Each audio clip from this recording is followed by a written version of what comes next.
দোয়াটি পড়ুন, রমজান আসার আগেই আপনার মনের আশা পূরণ হয়ে যাবে।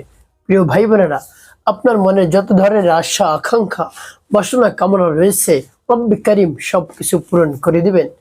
প্রিয় ভাই বোনেরা, আমাদের মনে অনেক আশা আকাঙ্ক্ষায় থাকে। অঢেল সম্পদের মালিক হব, গাড়ির মালিক হব, বাড়ির মালিক হব, টাকার মালিক হব, এভাবে আমাদের মনে আশা থাকে।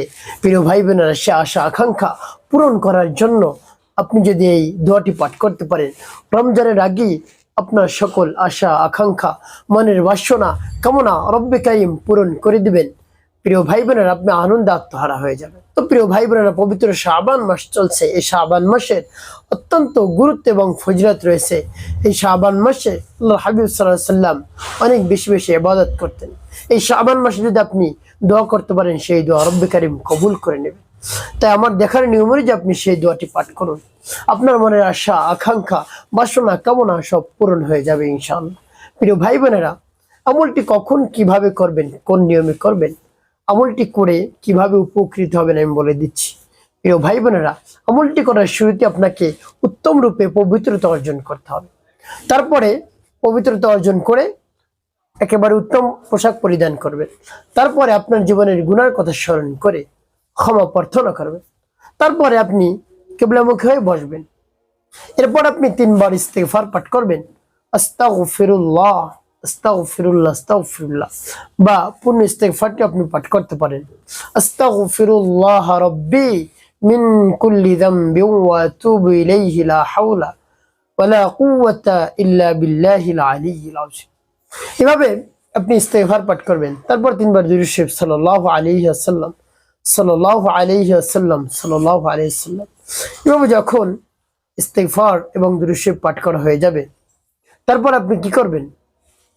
তারপরে আপনি সেই দোয়াটি পাঠ করবেন।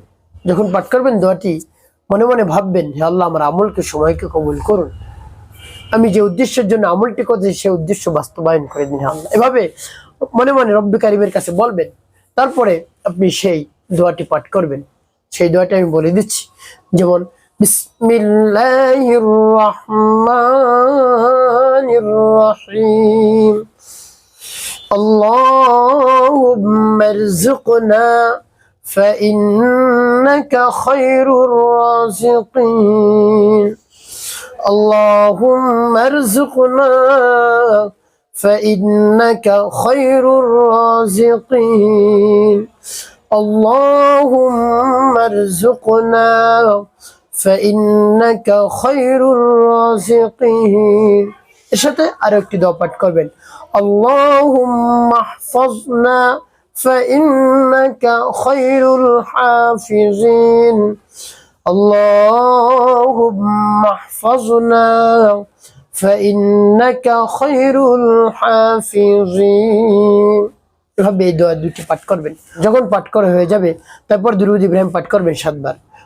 তো প্রিয় ভাই বোনেরা, কোন উদ্দেশ্যে পাঠ করলেন, পরবর্তীতে কি করবেন বলে দিচ্ছি। আগে দুরূদ শরীফ বলে নেই, আল্লাহুম্মা সাল্লি আলা মুহাম্মাদ ওয়া আলা আলি মুহাম্মাদ কামা সাল্লাইতা আলা ইব্রাহিম ওয়া আলা আলি ইব্রাহিম ইন্নাকা হামিদুম মাজিদ, আল্লাহুম্মা বারিক আলা মুহাম্মাদ ওয়া আলা আলি মুহাম্মাদ কামা বারাকতা على إبراهيم وعلى آل إبراهيم إنك حميد مجيد، اللهم صل على محمد وعلى آل محمد كما صليت على إبراهيم وعلى آل إبراهيم إنك حميد مجيد، اللهم بارك على محمد وعلى آل محمد كما باركت على إبراهيم وعلى آل إبراهيم إنك حميد مجيد، اللهم صل على محمد وعلى آل محمد كما صليت على إبراهيم وعلى آل إبراهيم إنك حميد مجيد، اللهم بارك على محمد وعلى آل محمد كما باركت على إبراهيم وعلى آل إبراهيم إنك حميد مجيد، اللهم صل على محمد وعلى آل محمد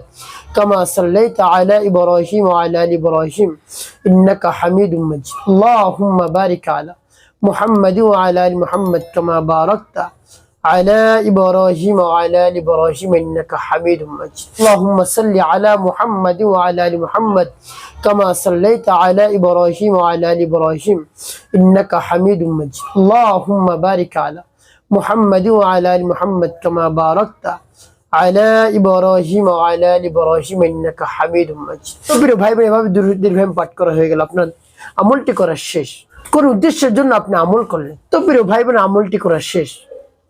এখন বলবো কি করবেন। প্রিয় ভাই বোনের, এভাবে যদি আপনি আমলটি করতে পারেন, আপনার মনের আশা আকাঙ্ক্ষা পূরণ হবে, আপনার বাসনা কামনা পূরণ হয়ে যাবে ইনশাল্লাহ, যদি পরিপূর্ণ বিশ্বাস এবং আস্থা নিয়ে আমলটি করতে পারে। যখন আমলটি শেষ হবে, সাথে সাথে রব্বে কারিমের দরবার হাত উত্তোলন করবেন, হে আল্লাহ, আমি অভাবগ্রস্ত রয়েছি, ঋণগ্রস্ত রয়েছি, ঋণ পরিশোধ করার তৌফিক দান করুন হে আল্লাহ। হে আল্লাহ, আমার টাকার দরকার, অর্থ সম্পদের দরকার, আমার সম্পদ নেই, আমার চাকরি নেই, চাকরিটা চলে গিয়েছে, আপনি একটি ব্যবস্থা করে দিন, আপনি সহজভাবে ব্যবস্থা করে দিন। এভাবে যদি পরিপূর্ণ বিশ্বাস নিয়ে আস্থা নিয়ে রব্বে কারিমের কাছে বলতে পারেন, অবশ্যই রব্বে কারিম একটা ব্যবস্থা করে দিবেন ইনশাআল্লাহ। প্রিয় ভাই বোনেরা, একটি কথা মনে রাখতে হবে, 5 ওয়াক্ত নামাজ আপনাকে আদায় করতে হবে, মানুষের কল্যাণে খেদমত কাজ করবেন, অবশ্যই আপনার জীবন হবে সুখময় এবং শান্তিপূর্ণ ইনশাআল্লাহ।